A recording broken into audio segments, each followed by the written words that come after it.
नमस्कार दोस्तों, आपका स्वागत है मेरे YouTube चैनल फसाने अजायब में, जिसके माध्यम से मैं आपको ले चलूंगी एक सफ़र कहानियों का, जो हमें जोड़ती है मानवीय अनुभूतियों से और स्वयं हमसे। दोस्तों, आज इसी कड़ी में आप सुनेंगे शिवानी द्वारा रचित उपन्यास कृष्णकली भाग 1, मेरी यानी बंदना त्रिपाठी की आवाज में। मूसलाधार वृष्टि टीन की ढालू छतों पर नगाड़े सी बजा रही थी। देवदारू, बाज और बुरुस के लंबे वृक्षों की घनी कतार में छुपे बंगले में बरामदे में टंगी बरसाती हड़बड़ाकर सर पर डाल डॉक्टर पैद्रिक तीर सी निकल गईं। उफ, कैसी विकट वृष्टि थी उस दिन। लगता था क्रुद्ध आषाढ़ की भ्रकुटी विलास में अल्मोड़ा की सृष्टि ही लय हो जाएगी। कड़कती बिजली सामने गर्वोन्नत खड़े गागर और मुक्तेश्वर की चोटियों पर चमकी तो डॉक्टर पैद्रिक दोनों कानों पर हाथ धर थमक कर खड़ी रह गईं। बिजली के कड़ाके के साथ नवजात शिशु का क्रंदन। कहीं इसी बीच पार्वती कुछ कर बैठी हो तो। कांपते गले में पड़ी लंबी रजोरी को थामे होठों ही होठों में बुदबुदाती डाटक पैद्रिक ये प्रकार से दौड़ सी लगाने लगी। 2 दिन पहले ही तो उसने कहा था, फिक्र मत करो मेम साहब, तुम्हारे आने से पहले ही मैं उसको खत्म कर दूंगी। फिर ही कर विकृत स्वर में हंसने लगी थी। निर्लज्ज बेहया औरत। डॉक्टर पैद्रिक बड़ी देर तक उसके पास बैठी रही थी। बच्चे में ईश्वर का अंश होता है, जानती है पार्वती। ईश्वर का गला घोटेगी तू। इस जन्म में न जाने पूर्वकृत पापों का फल भोग रही है, पर लोक की चिंता नहीं है तुझे। उस अंधेरे कमरे में पार्वती की नासिका विहीन विकराल हंसी को प्रथम बार सुनने पर पत्थर का कलेजा भी शायद भय से धड़क। इतना सुख भोग लिया है मेम साहब, तब पर लोक की कैसी चिंता। अन्य आसन्न प्रसवा स्त्रियों की तरह गर्भभार में दोरी नहीं हुई थी पार्वती। सीना तानकर अपने नुकीले पेट की परिधि को दोनों हाथों में थामे और डॉक्टर पैद्रिक के सम्मुख विद्रोह की जीवन मूर्ति सी खड़ी हो गई थी। फिर वह शायद स्वयं ही अपनी अल्प बुद्धि पर खिसिया गई थी। बुरा मत मानना मेम साहब, उत्तेजित कंठ स्वर अचानक अवरोह के स्तर पर उतर आया था। तुम मेरी माँ हो, क्या ठीक नहीं कह रही हूँ मैं? अपने पाप का फल भोगने इसे क्यों जीने दूं? क्षण भर पूर्व निर्लज्जता से हंसने वाला ढीठ महाकुत्सित रोग विकृत चेहरा असह्य दुख की असंख्य झुर्रियों से भर गया।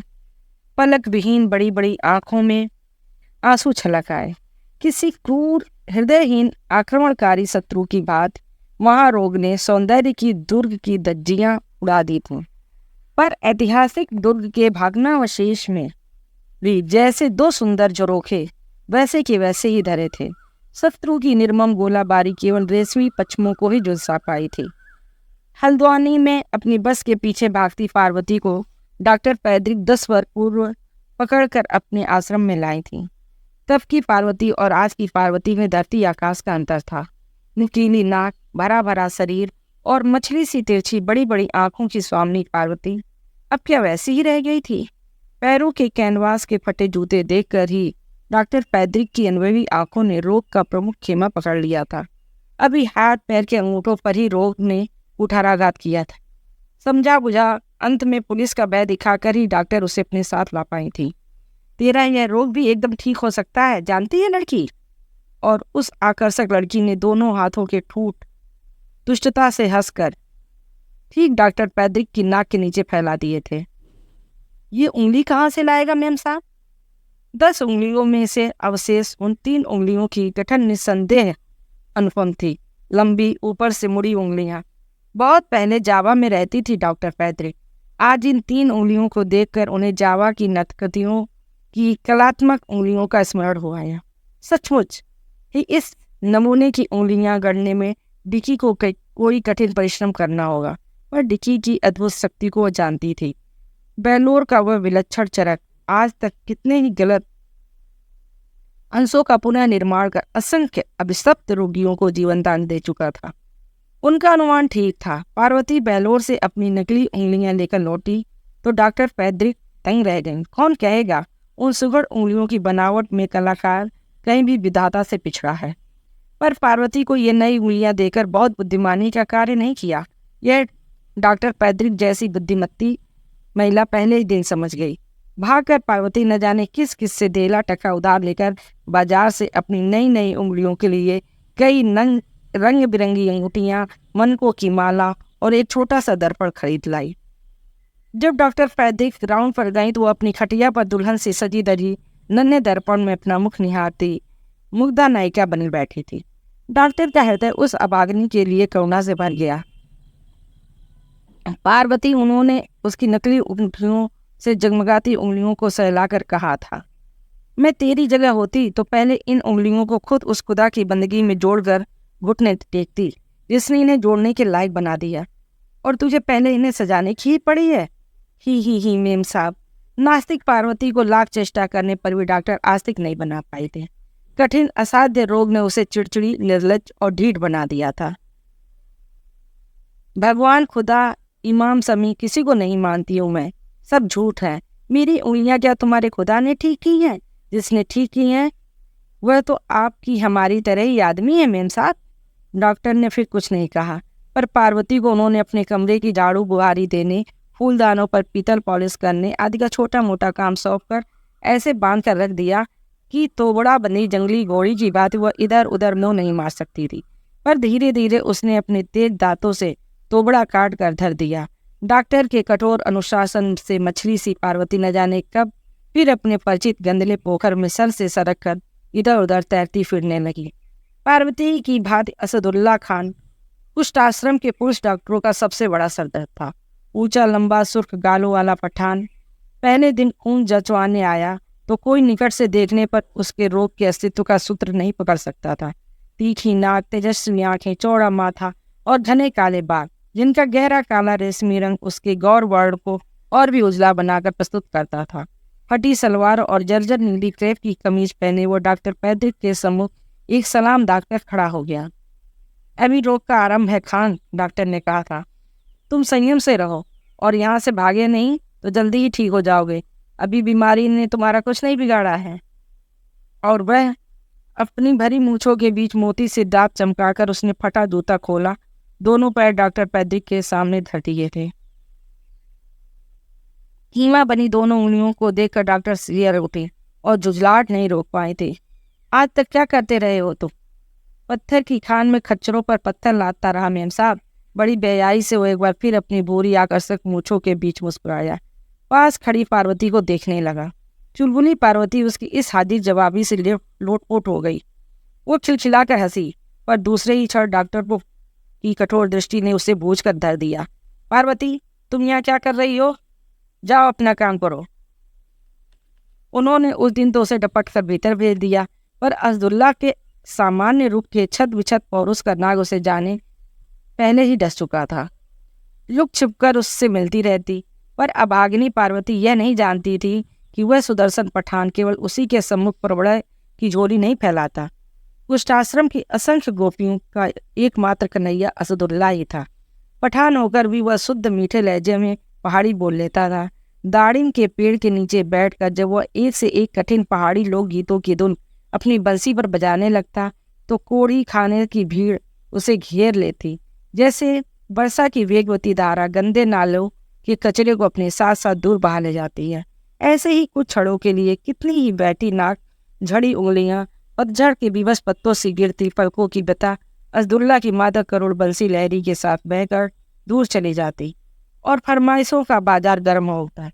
अरे यार असदुल्ला, हो जाए जरा चहगान, चना बेच चकोरा वे चना, बाटी ने चना रोटी, एरे सिपाही घर एरथ बोलिए पोरुवटी।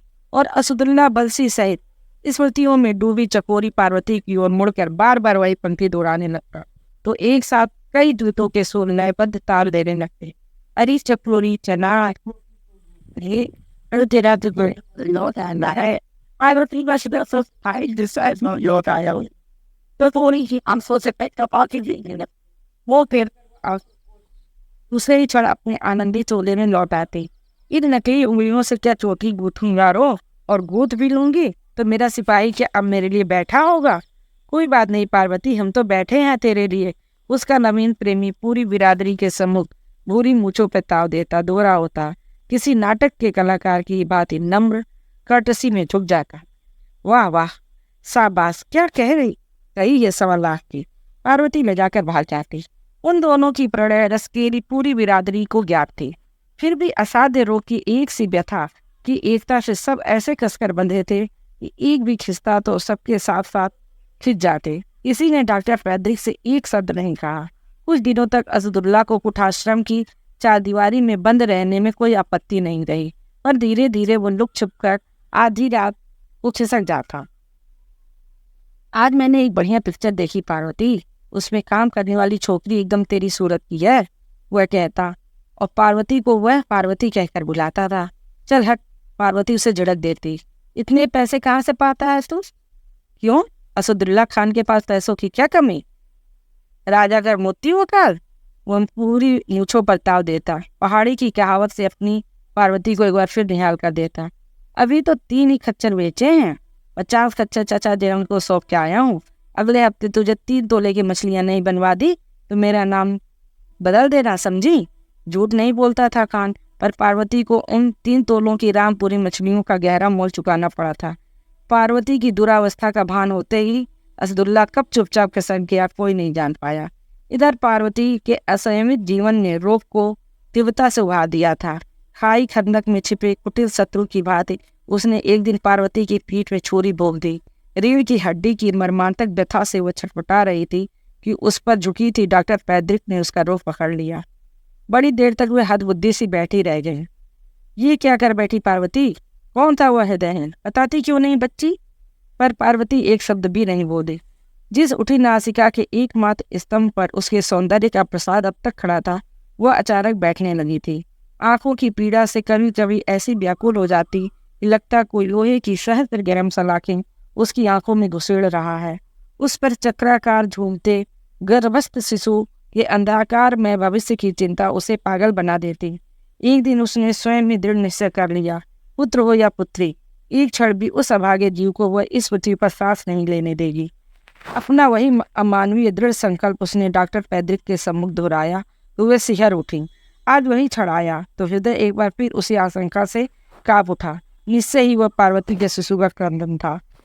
भरी नींद में वर्षा मुखरित रात्रि को चीरता हुआ शिशु स्वर का क्रंदन उन्हें झकझोर गया, जैसे नन्हे फेफड़े फाड़ फाड़ कर उन्हें चीख चीख कर पुकार रहा था, बचा लो मुझे, बचा लो। पहाड़ी आषाढ़ की वेगवती वर्षा के तीव्रतर अंश में सिहरती सरवरी को चीरती डॉक्टर फ्रेडरिक सहसा एक रुद्ध कंठ फिटक खड़ी हो गए थे। फिर वे ऐसे दौड़ने लगी जैसे 12 बरस की छोरी है। वे पार्वती की कुआ पर झुक गई। उनका अनुमान थी प्रथम प्रसव से अकेले ही जूझती पार्वती क्लांत होकर एक ओर पड़ी थी और दूसरी ओर थी मांस के लोथड़ों सी नवजात शिशु की निर्जीव देह। खत्म कर दिया साली को मेम साहब, वह बुझे स्वर में कहती, खिसिया कर हंसने लगी। एक तो छोकरी जन्मी, उस पर माँ बाप दोनों साक्षात देवी देवता। अपने पैशाचिक कृत्य की सफलता पर स्वयं ही प्रसन्न हो महातृप्ति की एक लंबी सांस खींच वह दीवार की ओर मुंह फेर कर लेट गई। हे भगवान, अभागी ये क्या कर दिया तूने? डॉक्टर फ्रेडरिक उसी गंदगी के बीच बैठ गए और अवश्य निर्जीव पड़ी सुकुमार शिशु की कागज के फूल सी हल्की देह को उन्होंने गोद में उठा लिया। नन्ही सी छाती पर कान धरे तो धड़कन का आवाज पाते ही चौंक उठी। उनके हाथ की घड़ी की टिक थी या नन्हे कलेजे की धड़कन। टिमटिमाते दिए की लौ के पास उन्होंने दोनों हथेलियों में उसे टिकाकर गौर से देखा। मुर्गी के चूजे की सी गर्दन पर 2 उंगलियों की स्पष्ट छाप खोलकर उभर आई थी। न जाने क्या सोचकर पार्वती को उसी अवस्था में छोड़ डॉक्टर फ्रेडरिक नन्ही काया को अपनी विशाल छातियों में चिपका एक बार फिर उसी तेजी से अपने बंगले की ओर भागने लगी। रात भर की वृष्टि के पश्चात तीव्र हवा के तूफान ने दृष्ट बादलों को रुई की भांति धुनकर पूरे आकाश में चितरा दिया था। गागर के शैल शिखर के पीछे अभी भी धुंधले तारे टिमटिमा रहे थे।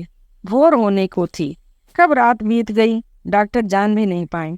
रात भर अचल बैठी डॉक्टर के लाल आयरिश चेहरे की झुर्रियां अचानक खिल उठी थी। नन्हे शरीर पर रात भर की गई ब्रांडी की मालिश से ही दैवी स्पंदन इसे हिला डुला गया था। उस दयालु से घुटने टेक कर मांगी गई भीख सार्थक हो गई थी, पर दया की भीख तो एक इन्हीं प्राणों के लिए नहीं मांगी थी। बार बार घुटने टेक कर बैठी उस संत विदेशिनी के झुर्रीदार गालों पर झरझर कर आंसू बहने लगते। उसे क्षमा करना प्रभु, शायद उसे मैं यहाँ न लाती तो ऐसा ना होता। शायद वह सड़कों पर भटकती रहती तो ऐसा भयानक पाप नहीं करती। Forgive them, Lord, for they know not what they do। बुदबुदाती हुए कभी अवस पड़ी देह को निहारती, कभी छाती पर कान लगाती। निष्प्रभ काली भौहें और पुतलियां हिलने लगीं तो डॉक्टर एक बार फिर प्रार्थना में डूब गई। बहुत पहले बचपन में उसके मामा ने उन्हें एक ऐसी ही गुड़िया लाके दी थी। ऐसी ही पलके झपका झपका कर आंखें खोलती और बंद करती थी वह। मेरी बच्ची, डॉक्टर ने उसे गोदी में उठाकर चूम लिया। नहीं, अब देरी करना ठीक नहीं है, वे स्वयं बड़बड़ाने लगी। थोड़ी ही देर में पूरा आश्रम जाग जाएगा। जगह आश्रम यही जानेगा कि पार्वती ने कल रात एक मृत शिशु को जन्म दिया था। डॉक्टर अकेली ही जाकर अभागी को कहीं गाड़ आई है। अपने क्रोशिया के रंग बिरंगे शॉल में बच्ची को लपेट उन्होंने अपने लंबे कोट में भीतर छिपा लिया और एक बार फिर बाहर निकल पड़े। बार बार उनका कलेजा धड़कता मुंह को आ रहा था। यदि उसने नहीं स्वीकारा तब कहाँ रखेगी इसे? इस घृणात्मक वातावरण में, इस दूषित हवा के झोंकों में, जहाँ एक एक हवा का झोंका सहस्त्र घातक कीटाणुओं को बिखेरता जाता है, वहाँ इस सुकुमार जीवन को क्या वे सुरक्षित रख पाएंगी? पर वे इतना क्यों सोच रही थी? आज क्या कुष्ठाश्रम में यह प्रथम शिशु का जन्म था? क्या इससे पूर्व कई नवजात शिशु ये मिशन में नहीं बैठ चुकी हैं? तब इसके मुंह का बंधन तोड़ने में आज वो क्यों कल्प विकल्प के जाल में फंसी जा रही हैं? एक बार इनकी छाती से लगी नन्ही देह कांपी और साथ ही वे भी कांप उठी। कहीं फिर कुछ तो नहीं हो गया? ओठ का कॉलर उठाकर उन्होंने झाँका।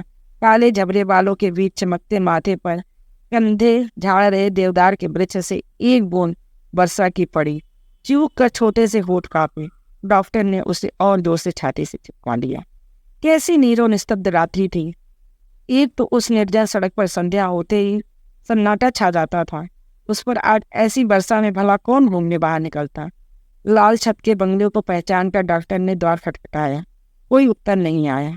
हवा चली और साथ ही देर से टहनियों पर संचित वर्षा की कई बूंदें एक साथ झरकर डॉक्टर पैद्रिक पर बरस पड़ी। डॉक्टर ने जोर से दस्तक दी। कौन? बड़ी दूर से तैरता किसी का कंठ स्वर आया। पन्ना, मैं हूँ। रोजी, द्वार खोलो।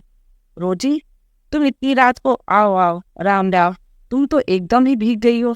रुको, मैं लैंप जला लूँ। एक कुर्सी टटोल पर डॉक्टर के सामने सिसका कर पन्ना लैंप जलाने लगती है।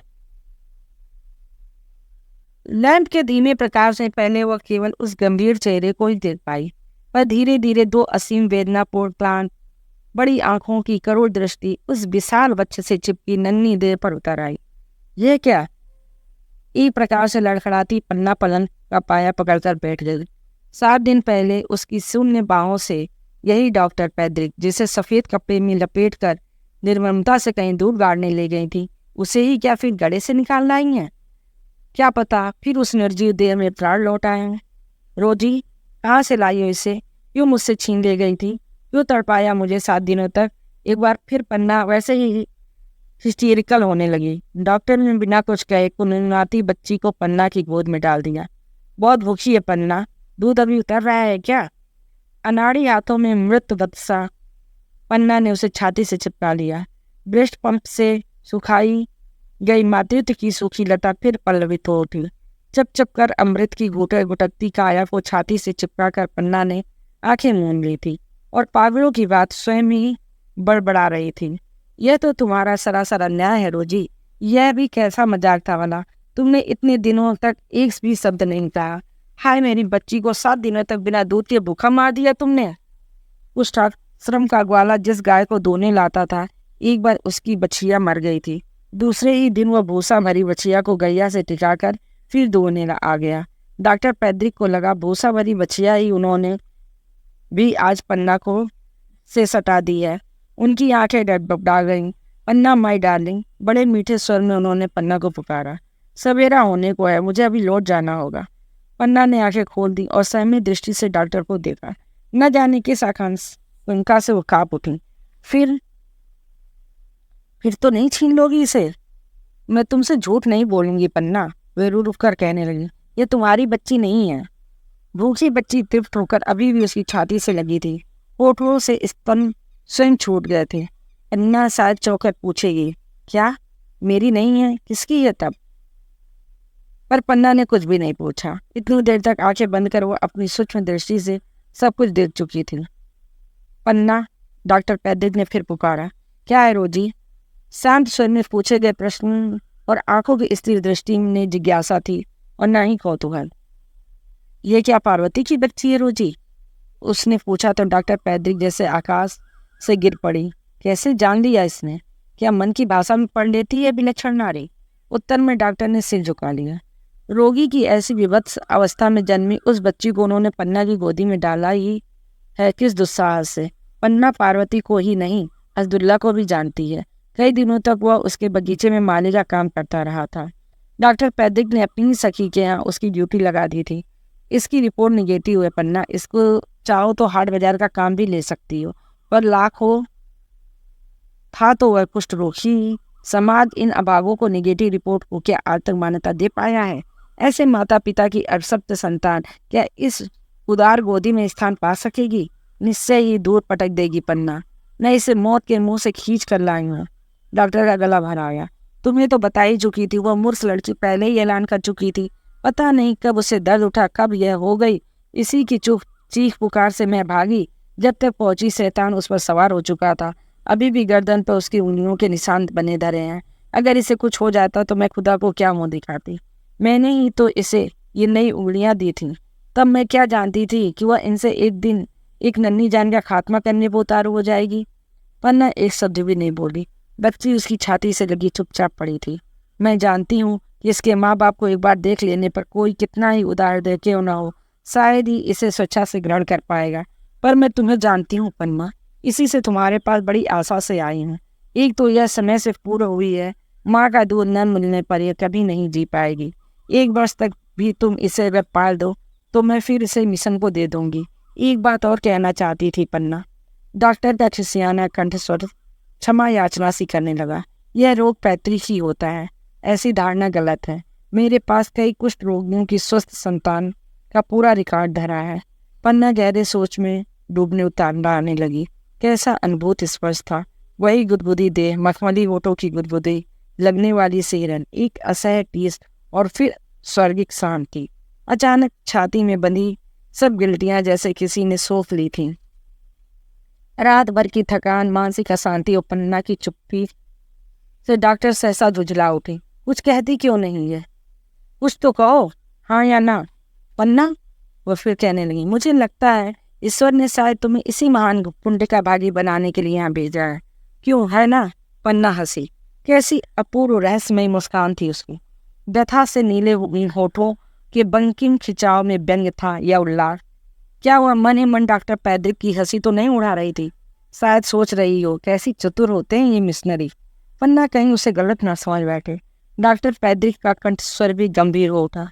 पन्ना, मैं तुमसे झूठ नहीं बोल सकती थी। लैंप के धुंधलके प्रकाश में वो तेजस्वी चेहरा एकदम निर्विकार लग रहा था। कह देती कि तुम जिस बच्ची को मैं मरी समझकर गाड़ने लगी थी वह फिर जी उठी। एक ही दिन में तुम उसे देख पाई थी। फिर उन नवजात शिशु प्राय सब क्या एक ही से नहीं होते? ऐसे ही घने बाल उसके भी थे और ऐसी ही आंखें। पर मैं तुमसे झूठ बोलकर इसके प्राणों की भीख मांगने नहीं आई हूँ। मैं चाहती हूँ तुम इसके जीवन के अभिशाप के साथ ही इसे स्वीकार करोगी ना? डॉक्टर ने उसके दोनों हाथ पकड़ लिए। पन्ना फिर भी कुछ नहीं बोली। 3 महीने की छोटी सी अवधि में ही यह सर्वत्यागिनी विदेशी डॉक्टर ने उसके कितनी निकट आ गई थी। इस अनजान निर्जन जंगल में जब सर्वथा अपरिचित लोगों के बीच एकदम अकेले रहने आई तो कितने ही संकालू नयन बाढ़ उसे निर्ममता से बेधने लगे थे। कौन हो सकती थी वह? कैसी विचित्र स्वभाव की स्वामिनी थी यह आसन्न प्रसवा सुंदरी प्रौढ़ा। मांग में सिंदूर, पैरों में बिछुए, पर न पति का साथ, न सास, न कोई नौकर। ऐसी अवस्था में शहर में न रहकर इस एकांत बंगले में क्या दिखा होगा उसे? न कहीं जाती, न उठती, न बैठती। कभी कभी लोग देखते वो रामकृष्ण मिशन की ओर चली जा रही है और कभी कुष्ठ आश्रम की ओर। पहले मकान मालिक शाह जी कुछ भड़क उठे थे। क्या पता कुष्ठ रोगी ही हो। आश्रम में रहने पर कोई रोगी का भेद न खुल जाए। शायद इसी से बंगला ले लिया हो। लुक छुप कर डॉक्टर पैद्रिक से मन की संकट का समाधान करने शाह जी पहुँचे तो वे हंसने लगी। नहीं नहीं, ऐसी कोई बात नहीं है। मेरी परिचित है, इसी से मुझसे मिलने आती हैं। जब डॉक्टर ने पन्ना को शाह जी की शंका बताई तो वह बड़ी देर तक हंसती रही। कहीं तुमने यह तो नहीं कह दिया कि उससे कि शरीर का तो नहीं मन का रोग है मुझे? ऐसी गलित आत्मा की विभत्स रोगड़ी को जानने पर शायद शाह जी दूसरे ही दिन झाड़ मारकर भगा देंगे। रोजी न होती तो कैसे रह पाती? दाया यही सोचती पन्ना कभी कभी बौखला उठती। क्या चाहने पर भी बड़ी दी उसका पता नहीं लगा सकती थी? 3 महीने में 2 बार वह बैंक से अपने सूद का रुपया मंगा चुकी थी। बैंक मैनेजर लाड़ी बाबू को बड़ी दी के रूप में पाचक के बिना एक दिन भी खाना हजम नहीं होता था। क्या उस बैल की सी आंखों वाले तोंदिया लाड़ी ने बड़ी दी को कुछ नहीं बताया होगा? उस उपालंब के आंसू स्वयं ही पन्ना की आंखों में सूख कर रह जाते। हम में से कौन किसकी सगी बहन है पन्ना? बड़ी दी ने ठीक ही कहा था। सगी होती तो क्या उसे ऐसे छोड़ देती? बड़ी दी एक दिन संध्या को वह नए बंगले की लक्ष्मण रेखा पार कर बड़ी चेष्टा से घूमने निकली। भटकती न जाने कैसे डॉक्टर पैद्रिक के बंगले पहुंची तो डॉक्टर काठ की कुर्सी पर बैठी अपने किसी मरीज के लिए बिना ओरियन का दस्ताना बुन रही थी। यही उनका प्रथम परिचय था। इसके बाद तो वह एक दिन भी घर नहीं रही थी। प्रसव काल निकट आने पर डॉक्टर पैद्रिक की उपस्थिति उसके लिए बर्दाश्त सिद्ध हुई। 40वें वर्ष में यह अनमोना प्रथम प्रसव मुझे क्या जीती छोड़ेगा डॉक्टर? पन्ना ने कुछ ही दिन पहले हंसकर पूछा था। डॉक्टर पैद्रिक ने उसे बचा लिया था पर दूसरे को नहीं बचा पाई थी। कुछ ही पलों तक देखने पर भी उसका एक एक नैन नक्श पन्ना के नेत्र संपुट में बंद हो गया था। तेजस्वी नरसिंह के से पिता के जैसा चौड़ा माथा, वही कमाल सी दुखती और वैसी ही तरह लागे। ठीक से निहार भी नहीं पाई थी कि बिस्तरे पर पड़ी नन्ही दे आसन यात्रा से ऐठने लगी। आंखें टेढ़ी होकर खिस्सी खिस्सी सहसा स्थिर होकर रह गईं। 9 महीने तक सही मानसिक और शारीरिक व्यथा का कैसा क्षणिक अंत होकर रह गया था। पन्ना, रोजी ने गंभीर स्वर में उसे वह फिर चौंका दिया। मैं निश्चिंत होकर अब चलूं पन्ना? नहीं रोजी। पन्ना ने सोती बच्ची को उठाकर डॉक्टर की ओर बढ़ा दिया। अब किसी मोह के बंधन में नहीं पड़ूंगी। तुम यह मत सोचना रोजी कि मैं इसके पैतृक रोग के भय से इसे ग्रहण नहीं कर पा रही हूँ, पर तू मेरी व्यवस्था जानती हो। सिवा बड़ी दी के मेरा और कोई नहीं है। मुझे वहीं लौट जाना होगा और वहाँ लौट कर एक बार फिर उसी दलदल में डूब जाऊंगी जहाँ आज तक डूबी थी। अपने साथ साथ इस निर्दोष बच्ची को भी उसी दलदल में डुबो दो। क्या यही चाहती हो तुम? पन्ना, मैं यह सब पहले ही सोच चुकी हूँ। मिशन में रहने पर यह एक दिन अपने जन्म के इतिहास को जान लेगी और वह दिन इसके लिए बहुत सुख का नहीं होगा। तुम्हारे पास रहने पर यह तुम्हारी ही पुत्री के रूप में पलेगी। फिर कीचड़ के दलदल में भी कमल उग सकता है पन्ना। जरूरी नहीं है कि तुम इसे अपने पास ही रखो।